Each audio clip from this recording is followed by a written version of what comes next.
anos 60, a indústria automobilística brasileira dava seus primeiros passos. Vários automóveis deram início nessa época.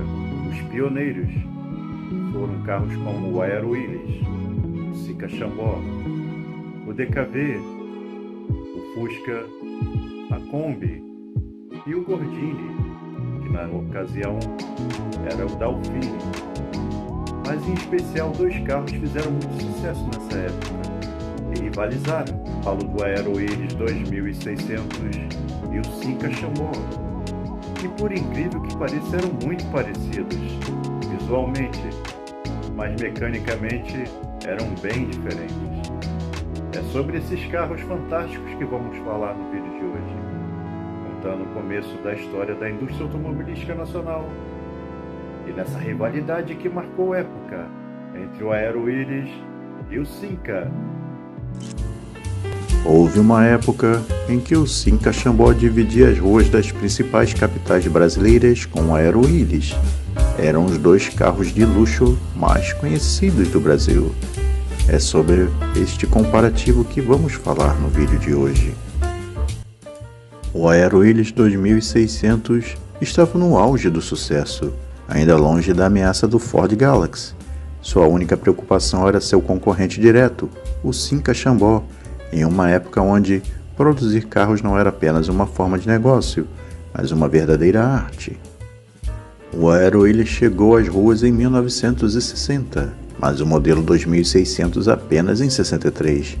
2 anos após seu lançamento já estava no auge. Com vendas em alta, a montadora aqui no Brasil começava a desenvolver novos projetos, quando em 1967 foi lançada a versão Itamaraty Executivo, a primeira limusine fabricada em série no país. A concorrência entre os carros era bastante curiosa.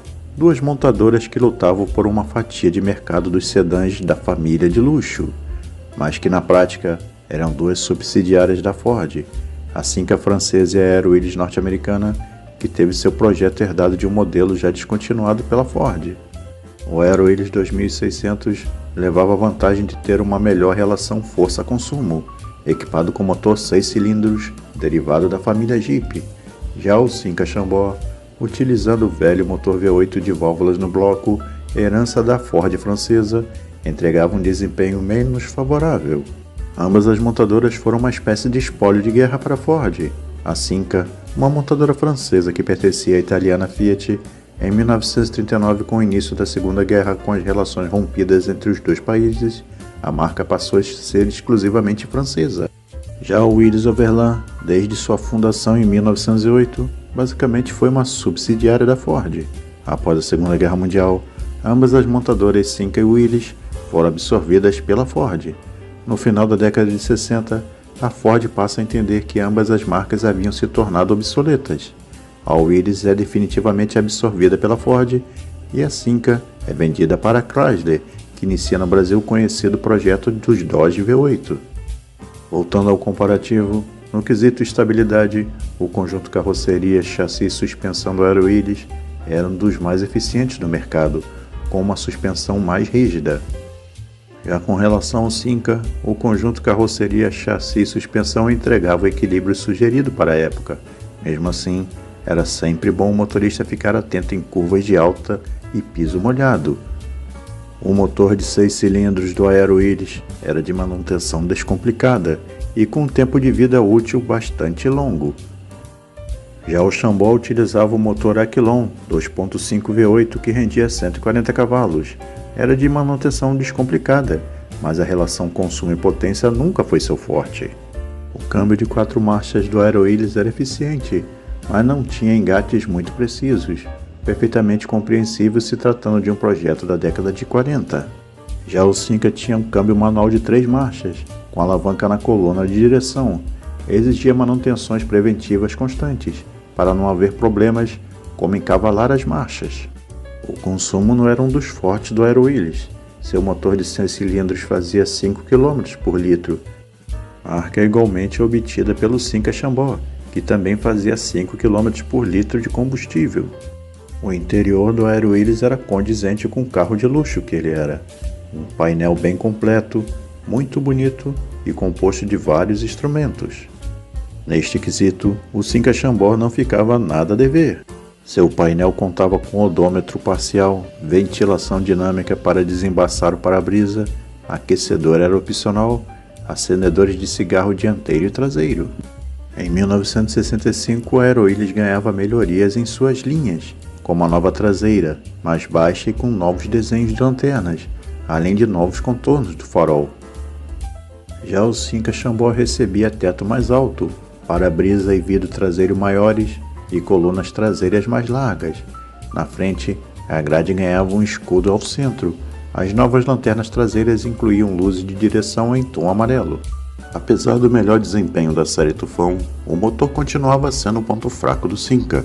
Além do projeto superado, a posição lateral das válvulas era um fator que limitava seu rendimento. O engenheiro Jean-Jacques Pasteur então fez modificações importantes no velho propulsor, como nos V8 mais potentes da Chrysler, adotaram-se câmaras de combustão esféricas no motor MSU, assim chamado por ser o primeiro com essa concepção no hemisfério sul. Embora mantivesse os 2.414 cm3, adotava comando no bloco e válvulas no cabeçote, que eram de alumínio, e fornecia potência de 140 cavalos a 5.000 RPM. No Aero-Ilhas de 67 houveram mudanças pouco significativas. A lanterna traseira passava a ser composta por 3 partes distintas, vermelho, âmbar e cristal, e novo painel com 5 instrumentos. O anterior era de 3 instrumentos, sendo gasolina, temperatura, velocímetro, odômetro e bateria a óleo. De 62 a 72, poucas modificações ocorreram na linha Aero. A mais significativa foi o motor, que passou a ter 3.000 cm3. Mudaram os padrões de acabamento e novas cores foram adotadas.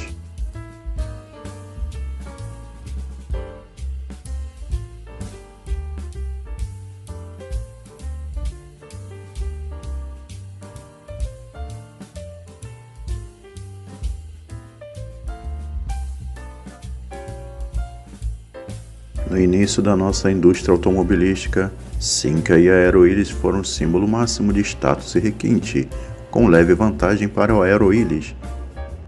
Entretanto, em design e conforto, o Cinca fazia bonito.